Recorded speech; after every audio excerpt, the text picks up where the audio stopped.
We are making a pumpkin praline bread pudding that is the very stuff dreams are made of. It is so decadent and delicious. It would be perfect on your holiday table or just about any time in this sort of cool fall cozy season. It's sensational, and we're gonna go and get right into it. You're gonna start with some challah, okay? That challah makes me want. There's a thing. Remember that? That challah makes me want to challah, honey boo boo. Back in the day. Anyway, it's lovely because it's sort of slightly sweet.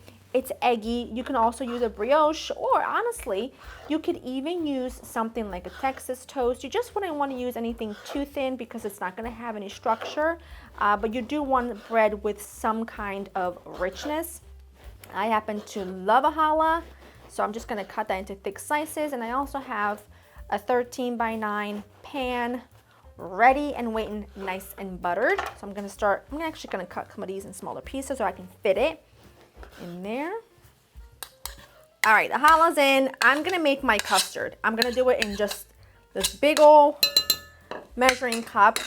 It is a pumpkin praline, so the pumpkin is gonna go in the custard, okay? Now listen, hear me out.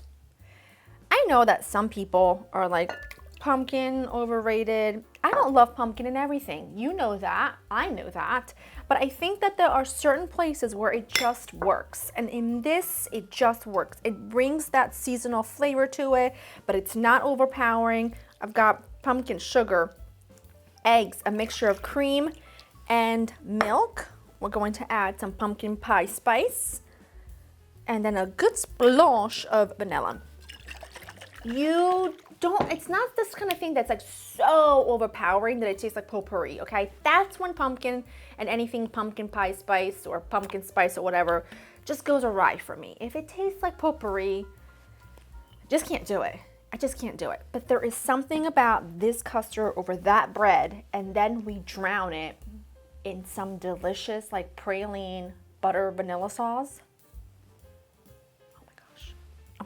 It's just so good. And it's great because you can make this in advance and sit it in the fridge and bake it off last minute, because it does need to set for a little bit, a minimum of a couple of hours, or you can do it up to overnight. But I do like my bread pudding to sit in the fridge so that that bread can really soak up all that custard. Give it a really good mix. Pour this over. Oh, it's gonna be so good. The bread slices will float because they need to absorb that custard. So don't worry about that. You can also just take a spoon and reinforce any spots that didn't get covered. But trust me when I tell you, this is gonna sit in the fridge and the bread will slowly start absorbing the custard and be phenomenal. I'm gonna go ahead and cover this with some plastic wrap, pop it in the fridge, and then I will show you the next step.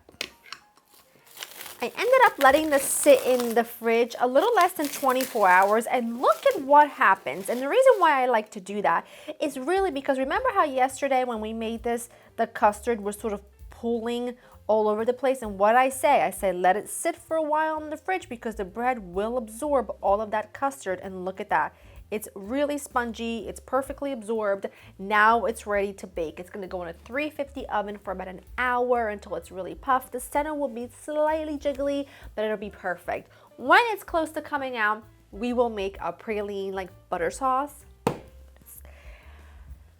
It's so good. It is so good. You're gonna wanna double the recipe, keep it on hand because it makes for a fantastic topping for just about anything, from this to pound cakes to ice cream to pancakes and waffles, you name it, it's divine. But I'm gonna pop this into the oven, and then in a bit we will make our sauce. We are gonna make the sauce.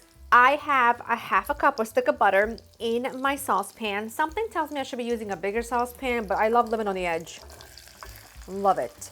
I'm gonna add brown sugar, I was eating some pecans, and granulated sugar. I'm gonna let that butter melt and that sugar begin to dissolve. So just give that a minute. Adding in the cream now that it's a little bit easier to kind of stir around because that butter is melted. And now basically I'm just gonna go ahead get this back up to a boil. I'm gonna add, if I don't stop eating these pecans, there's not gonna be any to go in here. I'm gonna add a splash of vanilla, a good splash. And I'm going to add in a lot of finely chopped pecans. I'm gonna go ahead and bring this up to a boil. Once it comes up to a boil, I'll reduce the heat down to about medium-low, and I'll let it simmer between 5 and 8 minutes. Then I'll remove it from the heat and let it set aside. And by then, our bread pudding should be ready, and we are that much closer to serving. Look at this sauce. Look at what happens once it all simmers together. This has been cooling for about 10 minutes. It's perfect. My bread pudding just came out of the oven. You see how it's got a little bit of a give? Now, in an ideal world, in your ideal world, in my normal life, I would just let this sit for a bit because it's really hot, needs to set, it needs to settle. However, this is not an ideal world. I'm insane, I love food. So we're just gonna dive right in, okay? I'm gonna do a little bit because this really is best when you give it some time to really sit and settle. And I did just have breakfast, but you know, a little bite of a little nibble. Oh, you know how it just settles like that? You see how what happens? You see what happens to that custard? Watch this. Watch this. Listen, okay? I don't want to hear it. I don't want to hear a peep. It's so gorgeous. It's gonna be so hot. Maybe too hot even for me, but you know. Never been one to not take on a challenge. But you're just gonna have to give me a minute.